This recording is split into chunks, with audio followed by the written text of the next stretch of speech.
My slides, so you don't have to take pictures of them. You can just ask for it and I can send it to you. Nick wanted me to tell you that, so I just wanted to let you know that they are available. Although this is mostly just going to be telling you about me, my journey, and then kind of who I am and what I do.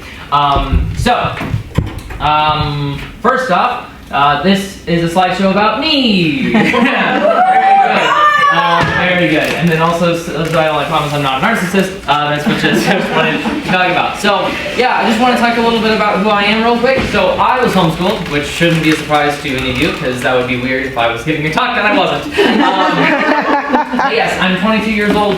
I grew up in a family of 6 children. I'm the youngest of 5. Or of 6, and I'm the youngest and the only boy. This is my family, and extended family. So this is me right here.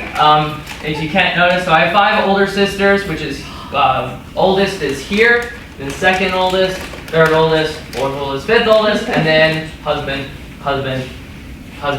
baby, child, husband, my parents. Okay, so that's my family, and it's grown. Fun fact: this is a side note.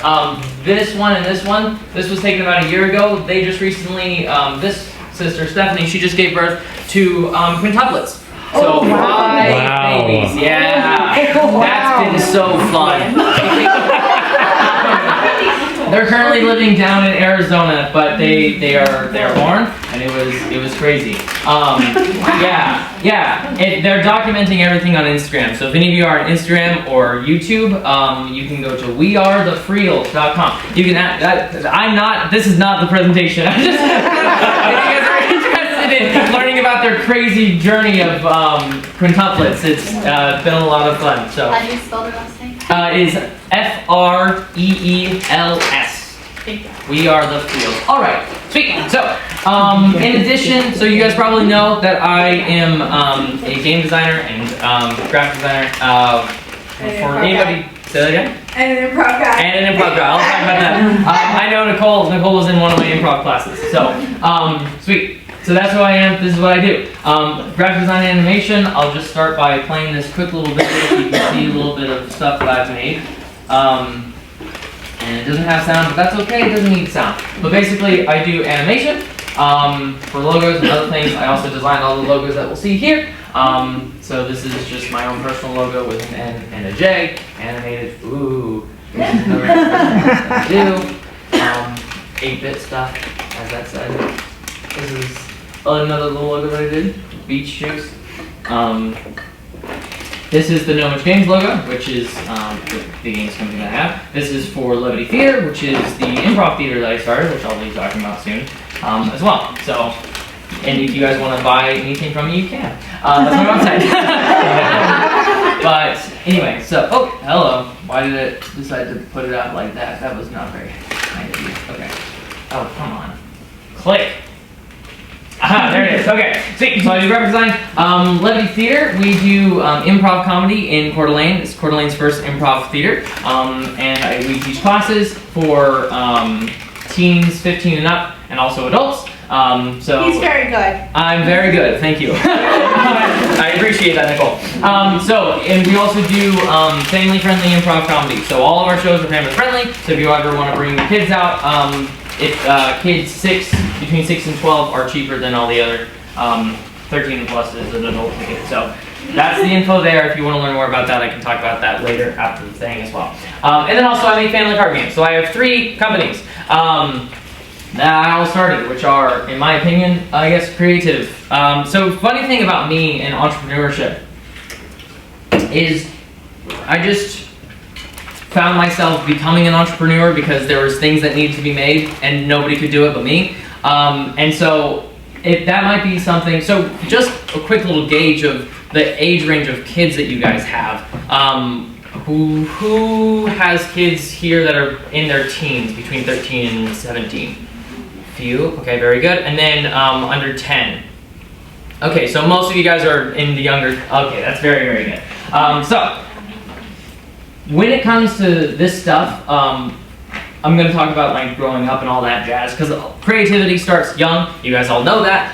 Just walking in and seeing the programs that they have at the library, that is awesome. That is more than I had as a child. So I was homeschooled, but my mom likes to say that we were unschooled, which is a form of homeschooling that works for me, but doesn't work for everybody. But definitely trying to get kids involved with other kids is very important. I went to a homeschool co-op as well, which I'll talk about soon. But I was always a creative kid. This was my best friend. This is a cardboard box. You guys may have seen them before. When I was around 6 or 7, I lived in a giant cardboard box from a dishwasher, and that was my bed. I refused to sleep in bed. I just poked holes in the top, and I pretended there were stars in it, and I drew all over it. That type of stuff is awesome for kids. I don't know if I would be doing improv comedy if I didn't have a box to sleep in. But yes, a box is important. To be clear, I did sleep inside of my room in a box. It's not just, my parents didn't just say, okay, unschooling, unhomeschooling. That is not true. I did also have a bed. I just chose a box. Just for context, my parents weren't horribly abusive. I just liked the box, and I liked the comfort of the box. When I was 7, my costume was a box. This is not actually a picture of me, but I found it while I was perusing. But as a Halloween costume, I literally was a box. I wasn't a robot. I wasn't anything else. I was a box. And people were like, "Why are you a box?" And I said, "I like boxes." And you so, were a cat in your previous life. yes, I was a cat in a previous life, I just wanted the milk, but apparently I'm not allowed to have it. Anyway, so I went to a homeschool co-op. So how many of you are connected to some sort of local homeschool co-op? Not yet. Okay, very cool. Not yet, very good. So how many of you are newer to homeschooling then, within the last year or two? That's great. Very good. Love to hear it. I was homeschooled from my entire life up to when I was 12. I started going to the homeschool co-op, so middle school at the time. And then I went there for classes that my mom couldn't teach, so language arts, science, history, things like that, geography. And I retained very little of my geography, but that's just me. Anyway, so yeah, basically the structure that we had was 2 days a week, on Tuesdays and Thursdays, and we just went and we did classes. That was huge for me. If I didn't have this, I was incredibly extroverted, still am, if that wasn't evident. And so having that outlet to be able to meet kids and socialize and learn what it was like to be in a class structure that wasn't led by your mom or your aunt was very helpful. And so being able to learn what a deadline is, which again, that is a little bit looser, but still, that's an incredible resource. And then when I was 13, I made a YouTube channel and I made YouTube videos. This was also huge for my development. Not saying that you should give your kids free rein to the internet because it's insane right now. I would highly recommend not doing that. But for me, it was very important. This was my very first YouTube video. Is Minecraft still a big thing for kids nowadays? Yeah. Okay, cool. It was just starting when I was a child. So I made my first YouTube video when I was 12. I didn't publish it until I was 13 because I was a stickler for the rules. So I stayed up until midnight on my 13th birthday, and I was like, I'm gonna make this right. So yeah. I made like 10 videos just waiting to post them. That was like the end of me being 12, but basically this was my first video. And yes, it's silly, it's stupid Minecraft videos. And technically it wasn't my first videos because I did Lego stop motion. That is also huge. So if you guys, one thing that I would highly encourage is getting some sort of camera that you can just give to your kids, and say go wild with it, because that is a very valuable resource. Get like a cheap one for like 25 bucks off of Facebook Marketplace. If they destroy it, doesn't matter, it's theirs. But it allows them to really capture moments that you won't be able to capture. That's also fun. You can watch them later. Home videos and all that.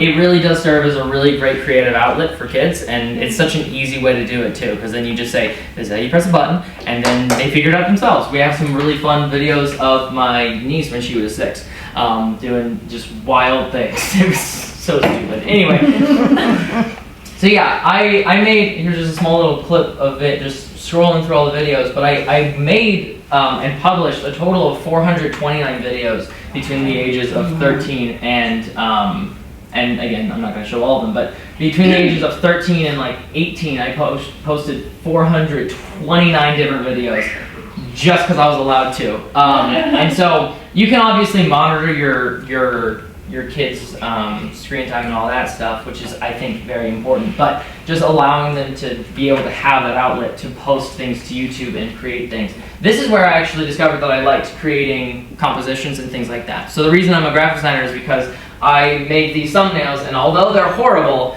that's where I found love for creative expression and graphic design specifically. So then this brings us to high school and college.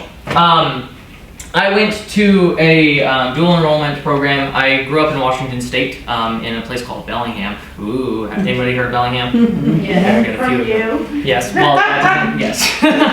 Yes, so I grew up in a town called Bellingham, Washington, and we had this dual enrollment program where I was able to take college courses starting in senior year, no, junior. Oh, what are the words? Junior. Freshman, sophomore, junior? Junior, yes, it's the second to last. I don't remember, I was homeschooled, so it didn't really apply to me very much. But I was I was homeschooled through the co-op entirely until I just went to college. And I learned that college was a lot easier than the stuff I was doing in middle school. So that was a fun thing to learn. English 101 is like what I learned when I was 14. I was like, ah, great, cool, this is fantastic. Yeah, but if you guys have the ability to have some sort of dual enrollment, because I think that Idaho does have dual enrollment, Yes. It's huge. I graduated with a 2-year college degree by the age of 18 in my own major. So at the age of 17, I also interned for my church as a graphic designer. So I was able to get connected that way. A big thing also is if you notice that your kid has some sort of inclination toward any sort of creative thing, such as video. I got started with making videos, and then I wanted to get into graphic design. So I just asked my church's creative team, and I said, can I do stuff? And they had me do intern-esque things such as, making flyers and all that jazz. But very simple, but it gave me a really good opportunity. And then I got my first official job also at 17, working for a landscaping company doing their multimedia specialization stuff. And that's all because I had made videos for my class projects at the Homeschool co-op, and then one of the parents of the Homeschool co-op referred me, and then that is what got my job. And here's just a little clip of what I did for them. I was doing primarily just on-site videography, so I did that little logo animation for them as well. This was one of my first logo animations, actually. And this normally has sound, but does this connect to sound at all? Or? We could do sound, yeah. How easily? I think it's just muted right now. Oh, it's just muted, and that's oh, nice. Sweet. Okay, I love when it works. Yes. Great. That's loud, but.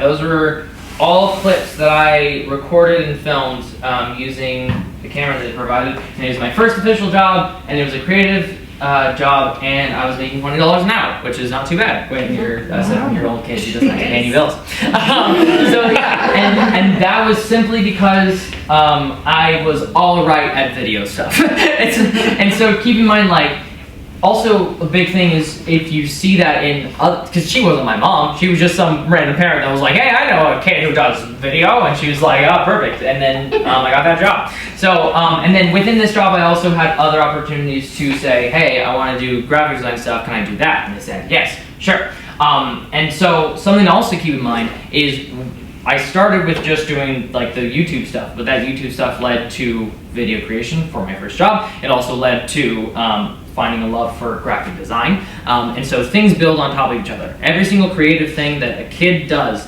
will somehow build on the next creative thing, which will then build a next creative thing, and the next creative thing, and eventually get you your first job like that. As long as you pursue it and you're intentional about it. This is going to play the exact video again, and I don't want to do that. There we go. I already said that. Graduated high school and college at the same time with associates in arts and graphic design. So the community college I went to specifically had a really good graphic design program. And NIC actually has a pretty good one, assuming, I don't know what's going on with NIC. I don't think anybody really does, but if NIC is still around while your kids are old enough to do it, I've heard their program's good. Sorry, too soon. It's not even over yet, so yeah.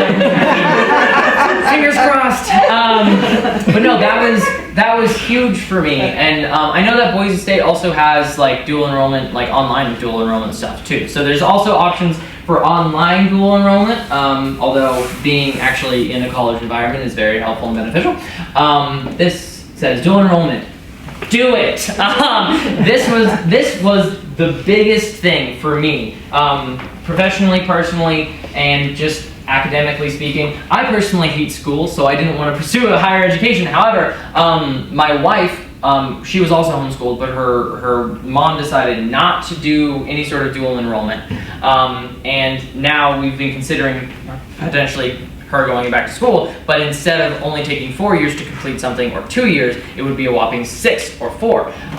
So that has been a big deterrent now, because we didn't think about it like when in high school, but for me, if I wanted to go back to college, I would just have to do 2 additional years for whatever the specific courses is, because all my prereqs and stuff are done. And additionally, I got an associate's in arts, which is what I was going to major in anyway. So, look into dual enrollment, like options and opportunities for your kids for when they get into high school, because that has been the biggest thing that has been the most beneficial for me. And I cannot stress that enough. Also, it's free college, and we're already paying with our taxes, so might as well utilize it, because we're not utilizing it for the public school system for the rest of it. So, yes, cannot speak highly enough of that. This was a few things that I learned. College is easier than what I was doing in homeschool, which I kind of already said. And so a lot of people get intimidated by college, but it's easy.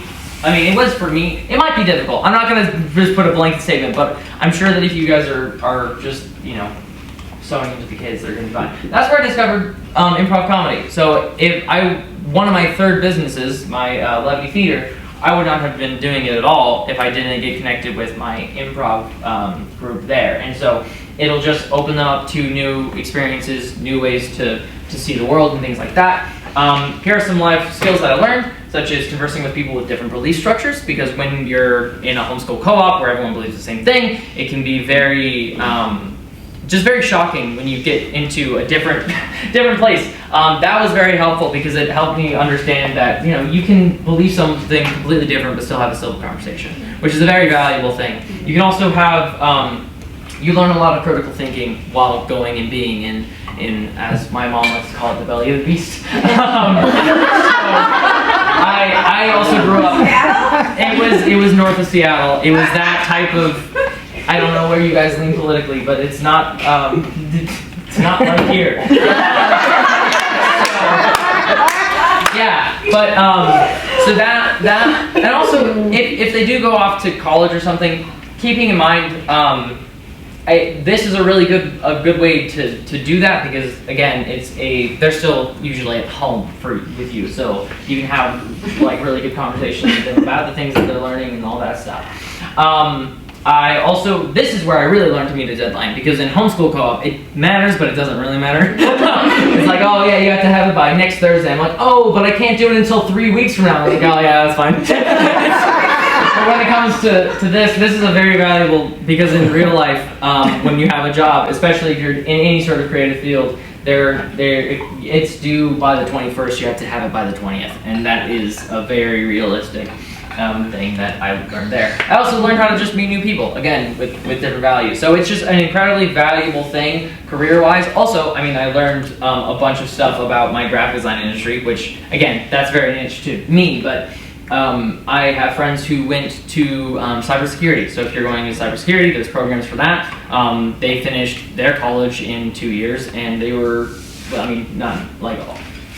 If you can finish high school with a college degree, do it. That's a very valuable thing. I don't know I don't know if any of you guys are even opposed to doing that, but I just want to definitely stress that a lot. And now, look, some application for you. And I've kind of hinted at it a few times throughout this talk, but this is going into this next section too. If you guys have any questions for me, feel free to just raise your hands and all that stuff. I'd love to answer any questions. But we are nearing toward the end of my slides, but then we're just going to have some sort of open discussion. But the number one biggest thing that you can do is to encourage their creativity in any way, shape, or form. Give them a flipping box, and then it has. Just sleep in. Yeah. If they want to sleep in a box, let them do it. Because it's easy to say no. That's stupid. But like, if I wasn't allowed to sleep in a box for 6 months of my life, I don't know who I would be right now. You know. Oh, and this was another thing that I forgot to mention earlier. When I was younger, I would see on YouTube people taking their little tiny Lego people and painting them and coloring them with acrylic paints and things like that. And I have all of these. They're different characters from video games and things like that that I had a ton of fun painting them, and I still have them today, and I keep them in my keepsake box. But I know a lot of kids and a lot of other parents were telling me, you're ruining your Legos. And that never made sense to me, because they're better. So, I mean, this was, you know, if you look at them, the faces are horrifying, but that doesn't matter. Because I wasn't very good at painting, but I was good at doing something I wanted to do. So, keep that in mind. Like, if they want to paint on their Legos because it looks like a character from, like, a Disney movie. Do you guys watch Disney? I don't know. Good. Good. Yeah, no, that's great. Especially nowadays. My, oh my, has it gotten crazy. Anyway. Yes, anyway. So, yeah, just like, or characters from books. I have this character where it was like a Lego thing from Lego Lord of the Rings thing. And I said, this isn't accurate enough. So I painted his feet to be bare feet. That's the type of stuff I was into. But basically, whatever they're into, and if they want to paint Legos to make them like something else, that's an awesome thing. And yeah, it can seem like you're ruining the Legos, but to them it's a very big thing. And then I took these and I turned them into Lego stop motion. So again, get your kids a camera. It's such a fun thing to review that stuff too. So yeah, you can encourage them in many ways. Whether that is like make a YouTube channel for them, say you can upload whatever you want here. And also with anything regarding the internet, be very careful with all that stuff. I'm sure you guys know that now, but it's a crazy place, and it's just gotten crazier since I was 13. But yeah, stay safe out there. Next thing you can do is just give them freedom to create, experiment, and fail. So again, allowing them to mess up their Legos, things like that. Just having a mentality of you can go out there, you can create, you can do this thing because this thing has to be done. Because yeah, as I said previously, I didn't see myself as an entrepreneur until I like 2 years into running my businesses. I'm like, wait a second, I think I am one. And that was a label that I specifically rejected for a long time because I was like, I'm not out here to just make a bunch of money, because I'm not motivated by money, and some people are, and that's fine. But I'm just motivated by creating art, creating community, and building things surrounding those things that I love. And also artistic expression, because it's important. So yeah, just having a mindset and reinforcing the idea of go, try something. If it doesn't work out, great, do it again, and just keep on going. That's a really important life lesson that I think a lot of kids need to know. Also, I didn't have this on a slide, but getting kids feedback, valuable feedback. Do you guys know about compliment sandwich? Have you heard that term before? It's usually in like sales or something like that, where you're trying to buy something for a lower price. But basically, compliment sandwich is basically, you give them a compliment, it's like, wow, I sure love the windows on that thing. But then it's like, oh, but the radio doesn't work, that's pretty bad. And you say, but the tires are great. And then you say like, oh, this is a great car, but I really don't like how this radio's bad. And then get it to me for $5,000 less or whatever. So how that relates to parenting, I will explain now.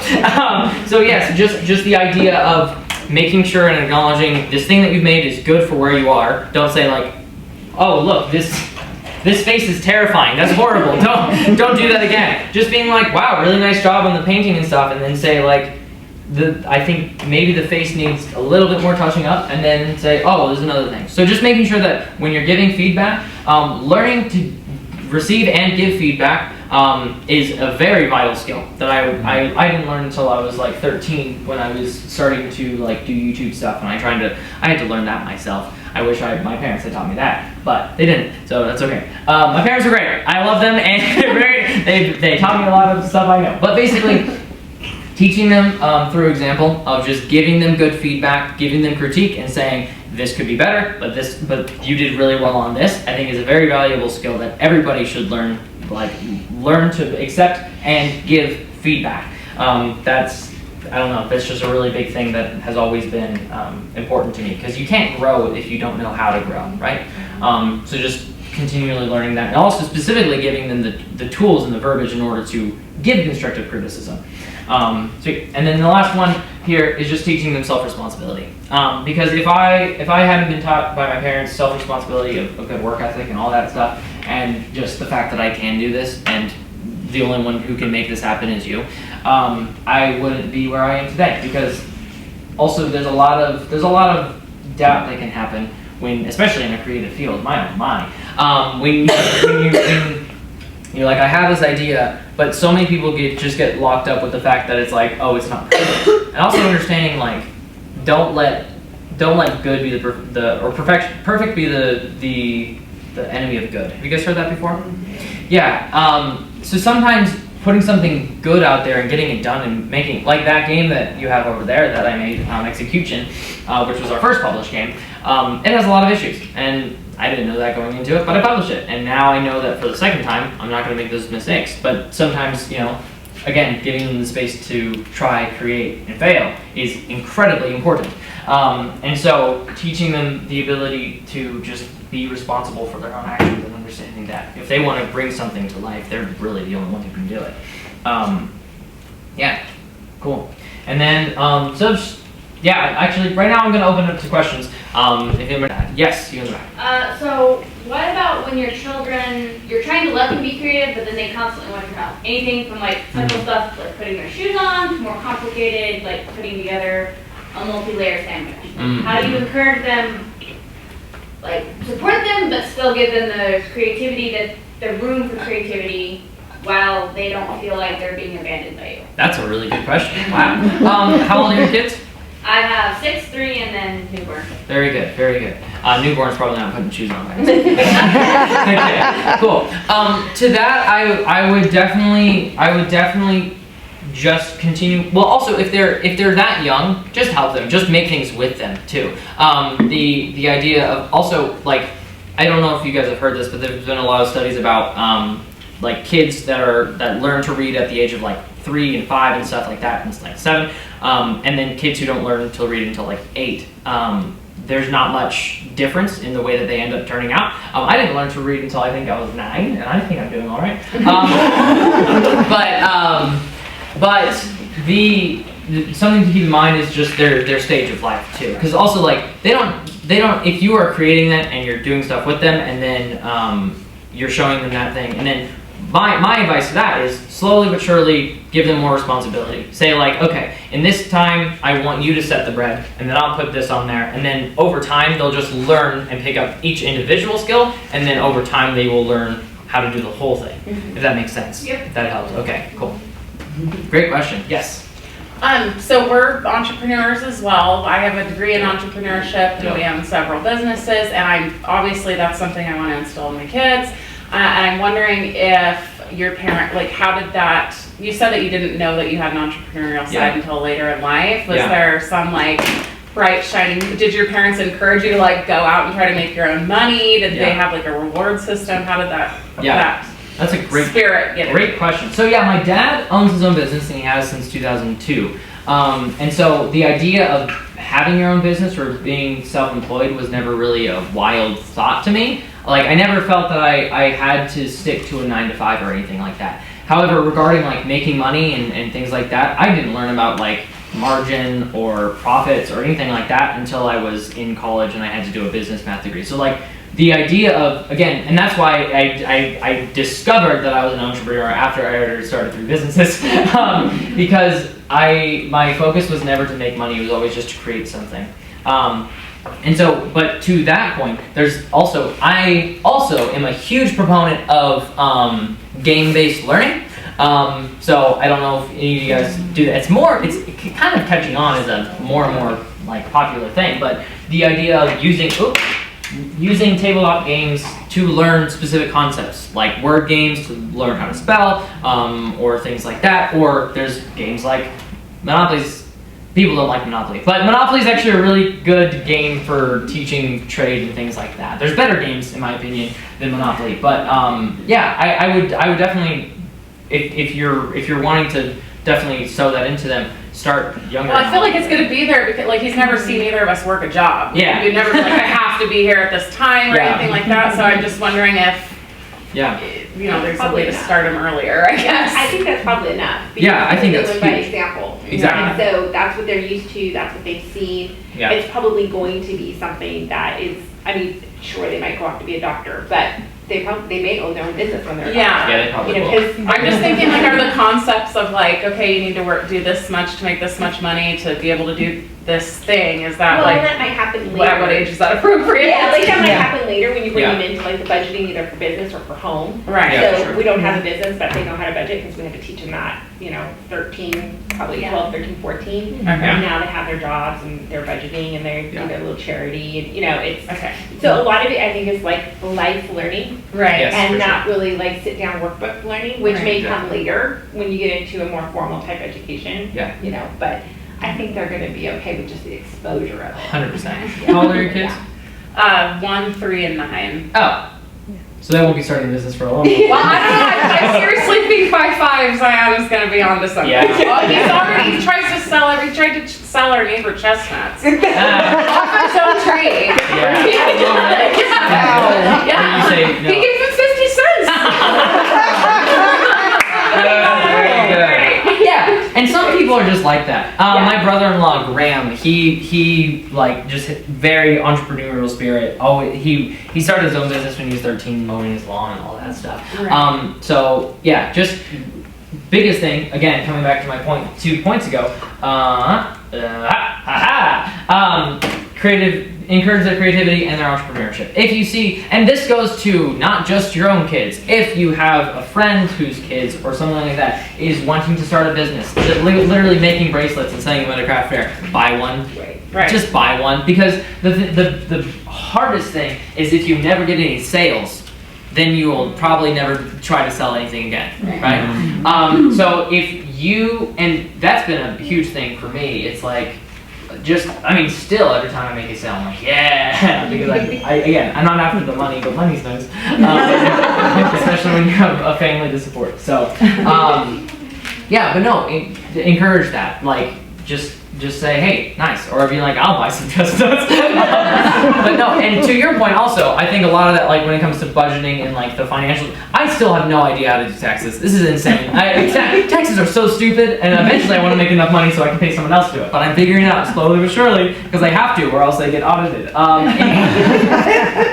But those things will come with time. But you, as someone who has, like you and your husband, as people who have built businesses, I hope that you teach them about taxes when they're 15 or 16, because that is something I did not get. So that was. I still don't know about taxes, Yes. to be honest. You still don't know?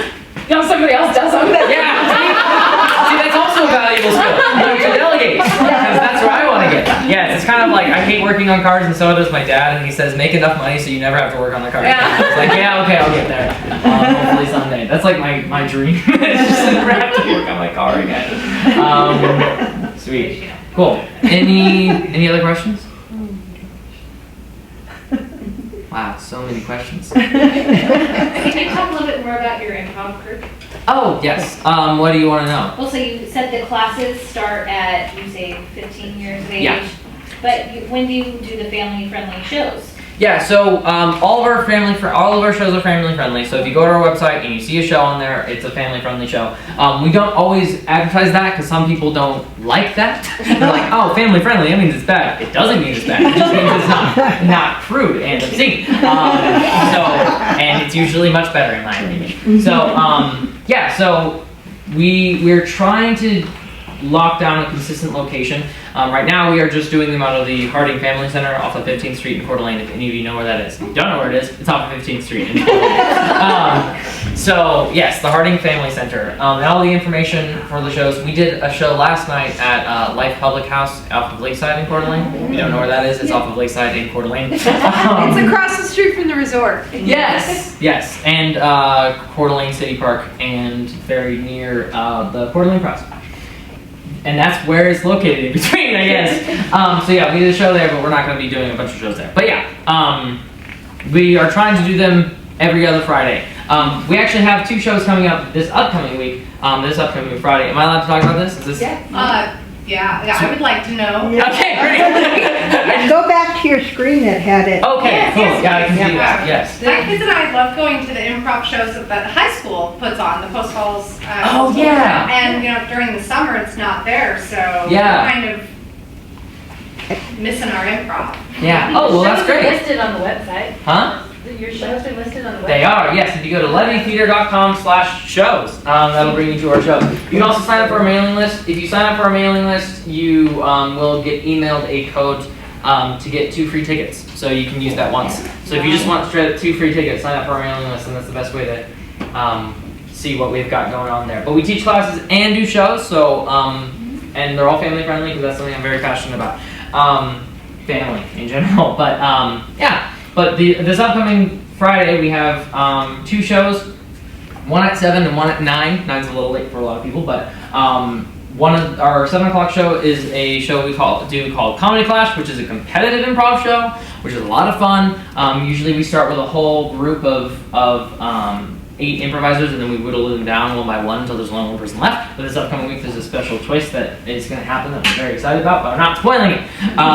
So if you want to come see what that is, the 28th is when that is. And then also at 9 o'clock, we have a show called Cover to Cover, where we interview a local author, and then we do a completely improvised set inspired by their life and their work. That is a very, very fun show, especially if you like books and you're at a library, so I would assume you do.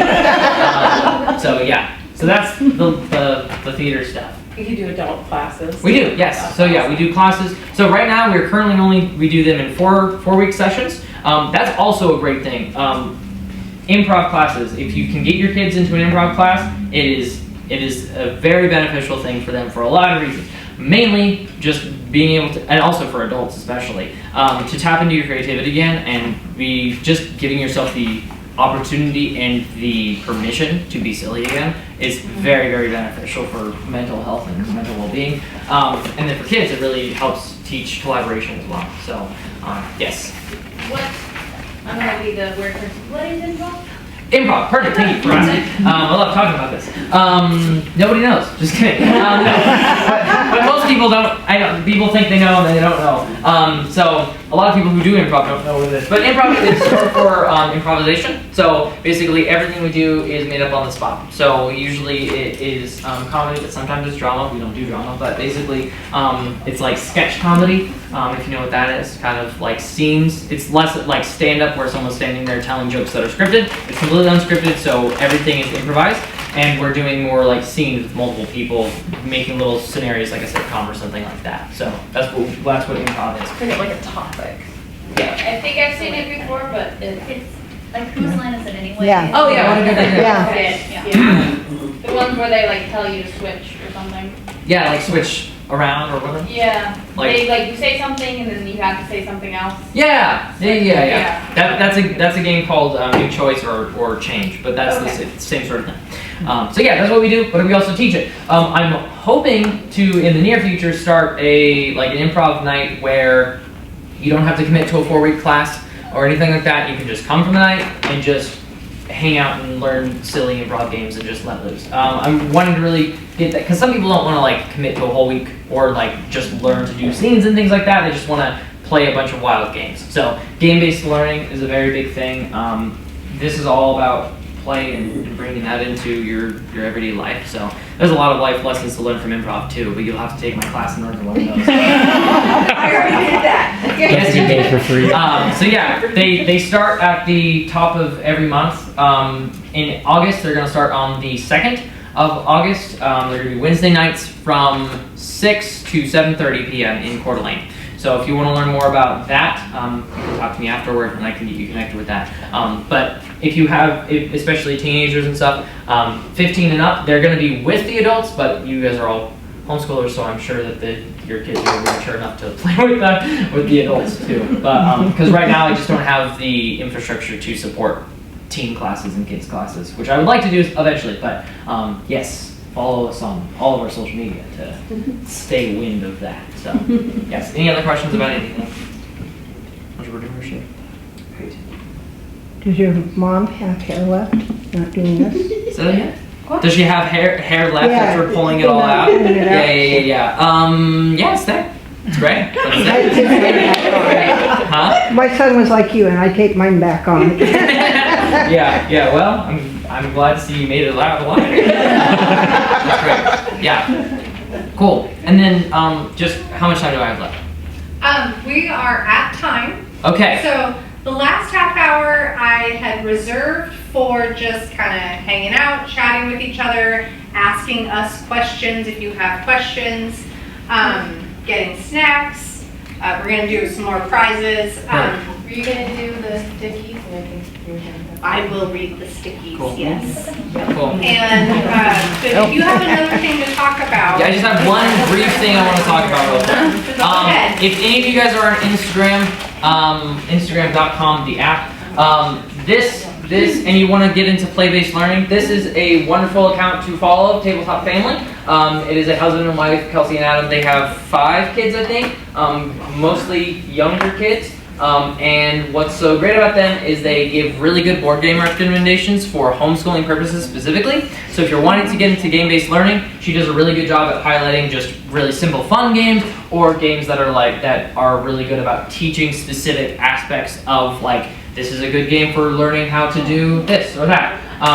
They're a really great resource, so I would highly recommend them if you're wanting to learn that, because board games and tabletop games are very, very beneficial for everybody, but especially younger kids to learn those different skills. I grew up playing games and things like that, and it's so cool because there's a lot more games now. So yeah, it's a great time to be a kid. Especially a homeschool kid. So cool. Anyway, if you have any questions or anything like that, you can email, call, or text me, and you can also talk to me afterward. But thank you for having me. Was that good?